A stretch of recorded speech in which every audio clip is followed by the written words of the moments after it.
Well, this is a bit of a strange video to be recording because I'm on the front-facing camera on my iPhone. But we're recording a little Reading and Leeds update. I've got my notes here. I've got the poster in front of me. Wow, okay, we're like a month away from Reading and Leeds, and there's some new names been added, and very sadly, some names have been taken away. So we're going to go over some of the updates. Things to be excited about. We've got an introducing stage update as well, which is really cool. But let's deal with the elephant in the room right at the start. Queens of the Stone Age have unfortunately dropped out. I'm just going to read through the email that's been sent by on the post on the Reading and Leeds website. Over 30 more acts have been added to the lineup, and we're excited to announce that Biffy Clyro will be joining the bill as this year's latest headliner, returning to the festival for their third headline performance. Not only that, but Inhaler, Russ Millions and Humberstone will all be joining in 4 weeks' time. Plus, if that wasn't enough, BBC Music Introducing Stage has also been announced, featuring some amazing acts across a wide range of sounds. These new additions will be joining the twin stage headliners Liam Gallagher, Disclosure, Catfish and the Bottom End, Post Malone and Stormzy. And then it says, #RNL, are you ready? Okay, let's come back to the names that are added in a minute. But the names that have gone, very sadly, due to various restrictions and logistics, a few artists are no longer able to perform at the festival. This includes Queens of the Stone Age, Madison Beer, Denzel Curry, Sophie Tucker, Super Whatever, Wallows, Oliver Tree, Tate McRae, Misa Mac, and Nation of Language. Now, there's only like 3 there that I'm sad about. I'm gutted about Oliver Tree because I was really excited to see him. I think he'd be great, and I think he's very Reading Festival. Denzel Curry is really, really sad. This again was booked for last year. Just a real gutter, because an artist that has grown in my book over the last couple of years since doing that WTF episode. A real thing for me is doing these WTF episodes and learning about how cool artists are, and I feel like Denzel Curry is absolutely one of those guys. So it's a real shame to see him not playing. Obviously, we just discussed Queens of the Stone Age. It's a real shame. I think when they headlined in 2014, they were okay as a dual headliner. I think that I saw this post on Reddit last night that was like, oh no, they were amazing in 2014 and they smashed it. It was probably the quietest headline set I've ever seen. That doesn't take away from how amazing Queens of the Stone Age are, and I absolutely adore them. But it is just one of those things. It was expected that we were going to have issues. The biggest gutter for me, of course, is Wallows. I adore Wallows. I've been waiting to see Wallows since about 2017 when I first heard them. And they're now not playing, and that's a real gutter. But it will happen. It will happen in the future. We'll just have to wait for album 2 for that to happen, I guess. And as soon as I can get on and see them on tour, then that'll be even better. It was inevitable, wasn't it, that there were going to be some problems with logistics with COVID. I think it was ambitious to have that many American acts. And you know what? I guess this just gives us an excuse to celebrate some of the English guys. Have we got an all-British headline set now? Catfish, Stormzy, Disclosure, Post. Obviously, Post is somehow managing to make it over when Queens of the Stone Age are. Fortunately, we still have Kenny Hupler. I would be gutted if Kenny wasn't there. If Kenny and Wallows were dropped off, that would be really sad, but we're all good. So, moving on to the positive parts, let's talk all about Biffy Clyro. That's super exciting. Their 3rd time headlining. Are you fucking ready, Reading?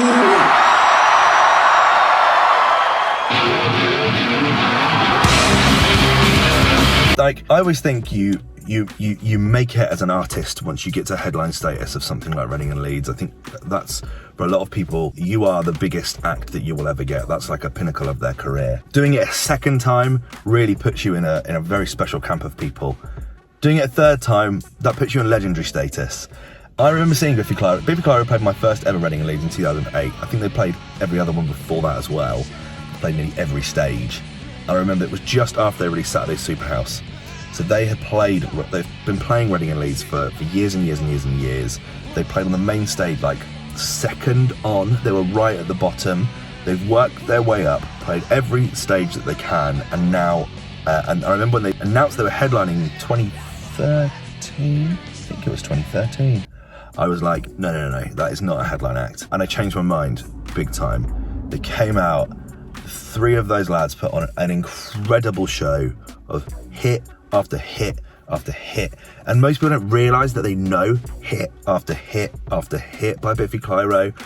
They're an amazing live act. Simon has one of the most incredible voices, and they came back and did it again a few years ago. When was it? 2016, 17, 16, I think it was. They absolutely smashed it again. They closed out the Sunday, and it was just so special. So for them to come back and do it a third time, I think it's brilliant. It's not Queens of the Stone Age. Anyone that's saying, oh, that's not a very good replacement, I don't care about what that is. It's not meant to be a replacement. It's a f***ing pandemic going on. Of course it's not meant to be the replacement. It's just a stupid thing to say. But if you've not checked out Biffy, or you're looking to check out more of them, there will be a WTF episode coming out before Reading and Leeds, and you can get into them. In fact, I'm going to work on that this weekend. So, Mon the Biff is what I say. Mon the Biff. Mon the Biff. In the press release that RNL put out, has said, making the debut at Reading and Leeds Festival way back in 2002, Brit-nominated Biffy Clyro returned this year's festival for the final headliner. The Scott Rockers will be taking the place of Queens of the Stone Age, who, due to restrictions and logistics, sadly are unable to perform at the festival. Simon, Ben and James last headlined in 2017. Hang on. No, I'm right. It was 2016. They got it completely wrong. What the fuck is that about? And will be performing hits across their incredible career, including tracks on their latest #1 album, A Celebration of Endings, with that weird dubstep record that I just wasn't a big fan of. The band are very happy to return. We're delighted and honoured to be headlining Reading and Leeds for a third time. We cannot wait to get out there and play for you all again after such a tough year. It's gonna fuck. It's gonna fuck. There we go. Also adding to the lineup, let's talk about some of the new names that have been added. This is exciting. Include Russ Millions, Inhaler, Holly Humberstone, Bakar, Blanco, Chaya, Jasmine Bean, Gender Rolls, Punk Band, Trilly Banks, Che Lingo, French the Kid, and Cam Boo. I know a few of those artists. You can go see WTF episodes about Inhaler, which I think is one of my best performing videos. That was season 2, episode 1, way before COVID was even a thought in our mind. Russ Millions is going to be a fun one to do one about. He obviously has had an amazing record this year in Body. English girl named Fiona, African girl Adiola. A record that I remember the first time I heard it going, is this really what pop music's turned into? And then after about 4th listen, that was it, obsessed. Holly Humberstone, again, an amazing artist that has just continued to grow and grow and grow. And I could go on and on and on and on and on. We'll be checking that set out, absolutely. I think she's brilliant. Bakar, you can go check out a WTF episode from him from 2019, from season 1.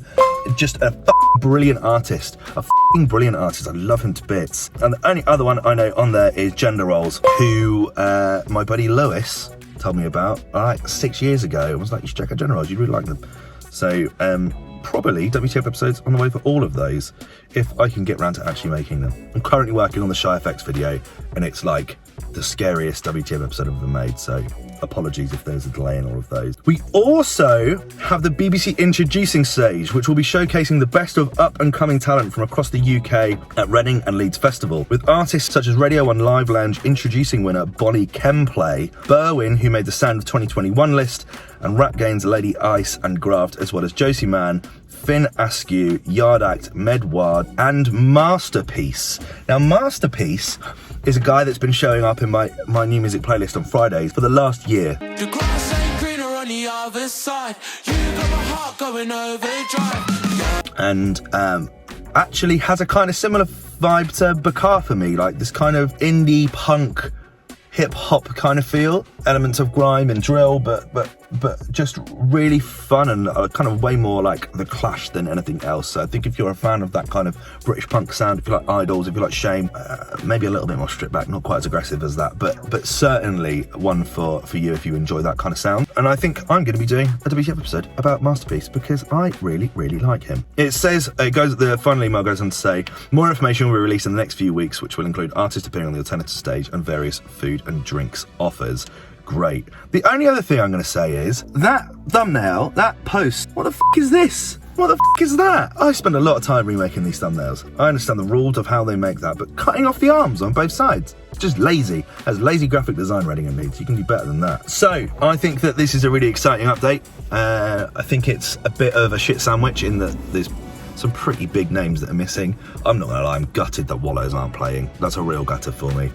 I was watching the RNL Mills announcement last night, so thanks for the shout out, buddy. And yes, I am absolutely gonna miss Wallows. But we also get some really cool new names, and the Introducing Stage is always one to keep an eye on. In previous years, acts like Sports Team, acts like Florence and the Machine, acts like Ed Sheeran, acts like Catfish and the Bottlemen have all played on the Introducing Stage. Last year, Last time, sorry. One of the highlights for me was the Mysterines. And I think they've just signed to Domino, and they're about to go do this. If you like kind of big, loud, aggressive rock music, then I think you should go check out them. But they're kind of the people that will play and are on their way to stardom. There's a lot that won't as well, but it's also kind of fun, and it's a lovely little stage, so I would highly encourage going and listening to some of those artists. But I'd like to know what you have to say. Let me know your thoughts in the comment section below, as always. Let's have a bit of a conversation about it. Shit sandwich galore. That's what this is. But at least we're getting a fucking festival. Do you know what I mean? They could have very easily turned around and gone, oh yeah, we can't do it. So you know what? I'll take the L, because the fact we're getting it is a big W.